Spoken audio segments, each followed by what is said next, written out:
اما بعد اعوذ باللہ من الشیطان الرجیم بسم اللہ الرحمن الرحیم۔ میری زندگی میری آبرو یہ عطائے یاد رسول ہے، میری زندگی میری آبرو یہ عطائے یاد رسول ہے، یہ جو درد ہے تو قرار جاں، یہ جو زخم ہے تو یہ پھول ہے،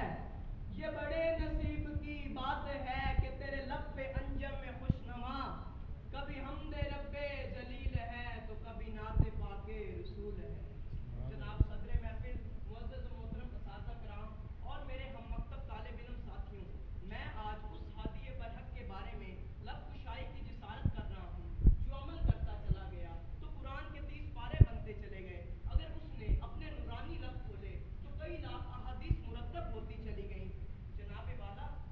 اللہ تبارک و تعالیٰ نے ہمارے پیغمبر کو تمام نبیوں رسولوں سے اعلیٰ و ارفع بنا کر بھیجا۔ ذرا توجہ تو کیجیے، سارے نبی حسین ہیں، میرا نبی احسن ہے، سارے نبی جمیل ہیں، میرا نبی اجمل ہے، سارے نبی فاضل ہیں، میرا نبی افضل ہے، سارے نبی کامل ہیں، میرا نبی اکمل ہے، سارے نبی ہادی ہیں، میرا نبی ہادی کل ہے، سارے نبی رحمت ہے، میرا نبی رحمت للعالمین ہے، سارے نبیوں کو میراج فرش پر ہے، میرے نبی کو میراج عرش پر ہے۔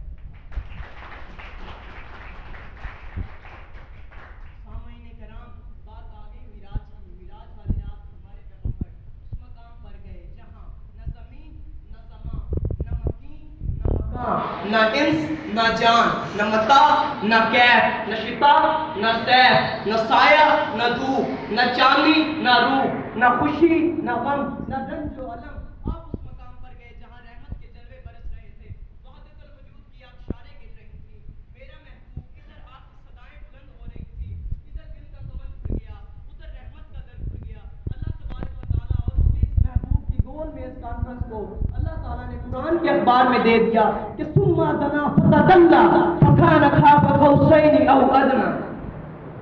جناب والا، اب اس ہادی برحق نے بھٹکی ہوئی انسانیت کو صراط مستقیم کا رستہ دکھایا، بت پرستوں کو انسان بنایا، انسان کو مسلمان اور مسلمان کو سلمان بنایا۔ ان کے ذریعے علم بنی آدم کو علم و عرفان کی دولت ملی، احترام انسانیت کو تعلیم ملی،